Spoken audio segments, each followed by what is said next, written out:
Hey guys, welcome back to the VIP Lounge, where James value, impact, and as always, purpose. So, I just wanted to share with you some of the most important lessons. I can't even speak. Some of the most important lessons I've learned in my 20s, and in no particular order, let's just jump right into it. So the first lesson I'm gonna share with you guys is that it's okay to be imperfect sometimes. Coming from somebody that is not necessarily aesthetically pleasing, somebody that has multiple disabilities, who has always been self-conscious from, let me just say from the beginning of my 20s, that's when I became a bit more self-conscious of who I am, what I look like, and what other people think of me. But as time has flown by, I see that there's a reason why I was born this way. To show the world that imperfection is still great. Imperfection is beautiful because imperfection is real, it's natural, it shows the person that is inside and not what's on the outside. Because a lot of the time we focus on the outward appearance or even just the outward characteristics of a person without really considering the internal aspect of a person. So even if you're not physically, aesthetically pleasing, people might like you because of certain things that you do, right? But that might not necessarily be who you are inside. Maybe you train yourself to act a certain way because more people gravitate towards that, if that makes sense. So it's okay to be imperfect sometimes. I know that we're always encouraging each other to be excellent in everything that we do, but we also need to realize that we were born excellent already. So if we try to push too hard, that's when we're gonna make so many more mistakes. That's when we're gonna sin even more because we're exerting ourselves. We are pushing so much. We are trying to do things of a capacity that we cannot fulfill. So learn to embrace the imperfections. It doesn't always have to be perfect. You don't always have to give yourself a timeline or a target to do things, to look a certain way, to act a certain way. You don't always have to be 100% because 90 is still great, 80 is still great, 70 is still great. God sees us, He knows us, He understands that there are good days and there are bad days, and there are those days that are just considered okay. So take it from me, who has so many things that are attributed as not perfect, socially not acceptable, um, what else? I am somebody considered as not meeting societal standards. So I'm saying let's just forget about the societal standards and norms and just allow ourselves to be the real us without being pressured to be something that we're not. And the second lesson I've also learned is this has always been a part of me. It has been a part of my whole life. I suppose it's been there because of having multiple disabilities. But patience is important. Patience is rewarding. Never be in a hurry to do certain things. Be patient. Be patient with life. Be patient with people. Be patient with situations. Because as I said, God knows, God sees, God understands our heart's desires. God knows when we are being tested by life, by people, by problems. God is trying to see how resilient we are. So either way, when you're stuck in traffic and you're late for a meeting or something, just take a deep breath and relax. Exhale, relax, and be patient. Be patient with people. You might have struggles communicating with certain people. That happens all the time, but learn to be patient because you never know what that patient is going to give you. I've noticed that the Lord has richly blessed me in so many ways because it's just choosing to be a patient person. I know that making patience is a little bit easier for me because sometimes I get stuck. I have no choice but to be patient because there are certain things that I cannot easily do on my own, that I need help with other people. So I am forced to be patient. But now, getting older, I now see that patience is really powerful. Now I am patient intentionally. All this while I was forced to be patient, but now patience has become a choice for me.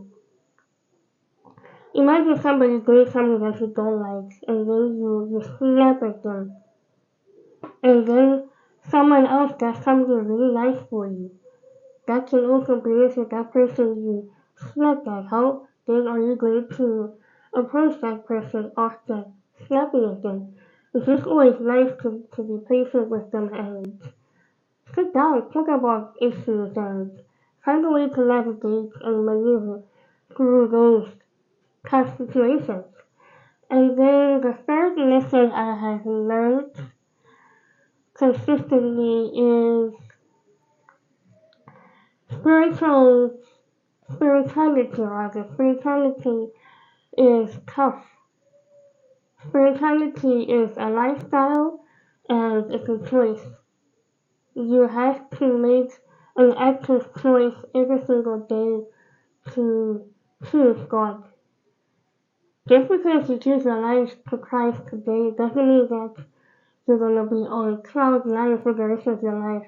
There's so many things that are gonna come your way and tempt you and make you fall spiritually, and those things are gonna come in so many different ways. Temptation through people, through the environment, through even certain blessings. There are certain things that come to us in the form of blessings, but God tests us on how we handle those blessings. God gives you money. What is the first thing that you're going to do with that money? Many of us don't even make an active choice to give tithe or offering every single time that we get some money. We make a solid decision that, oh, I'm going to give an offering once a month. But some of you are giving money every day. Some of you are giving money weekly.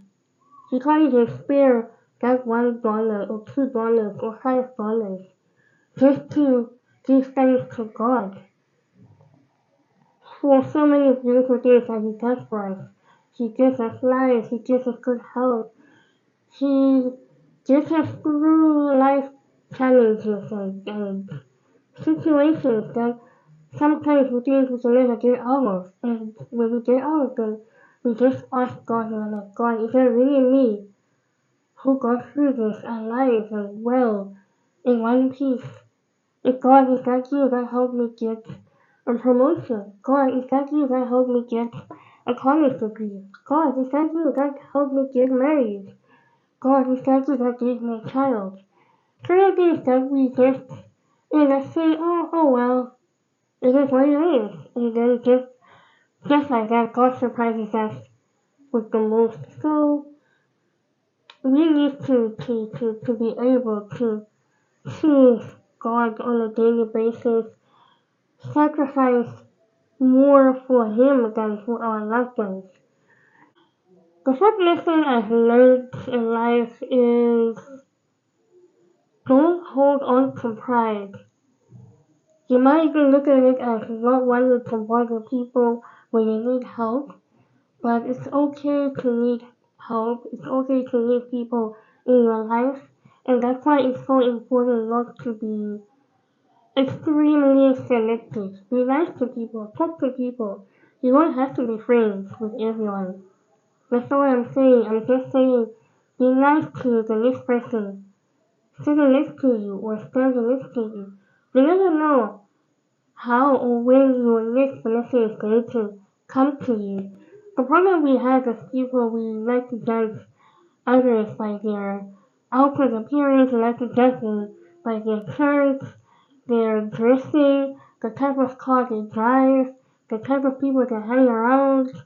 We like to judge them based on social class, experiences, are they well traveled, do they have money, can they speak fluent English, are they light skinned, are they a different race, do they wear designer, and all those kinds of things. Are they educated? But we just need to learn to be nice to everyone.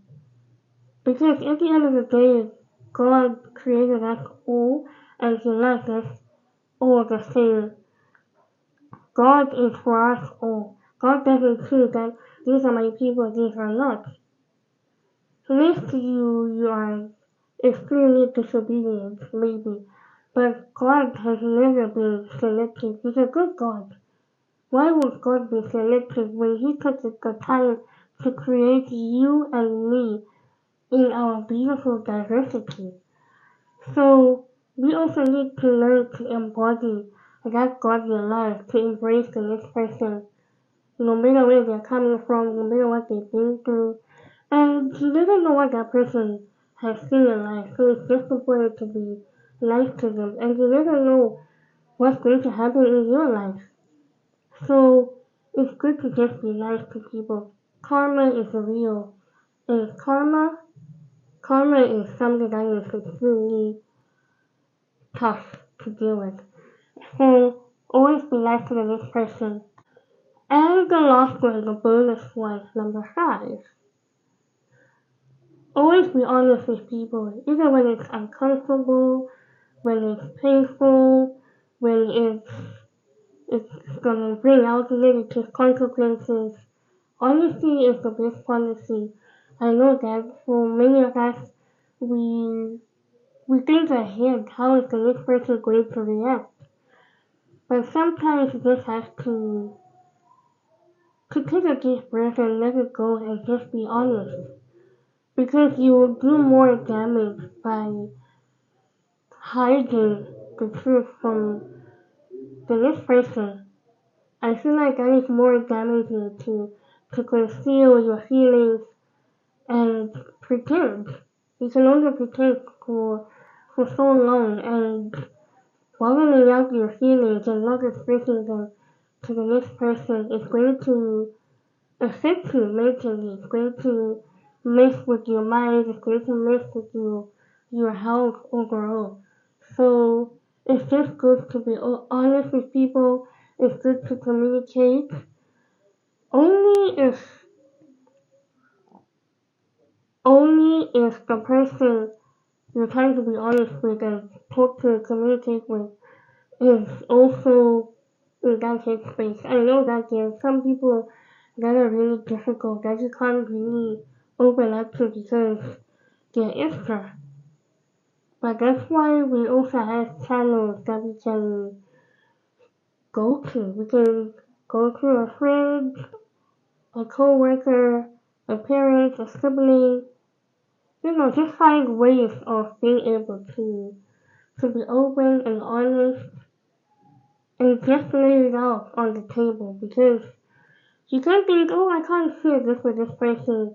Why is it below that in their face and things go south? Then what? Okay, keep that secret. Okay, follow up your emotions.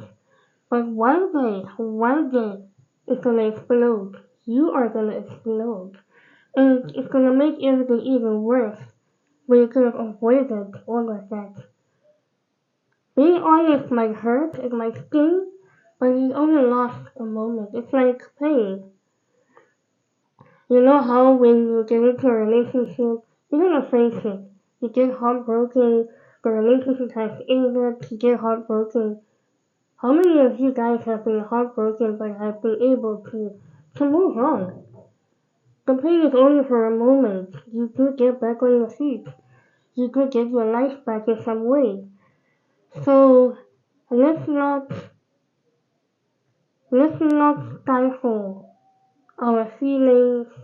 Let's not hold back acting like we care about the next person's feelings.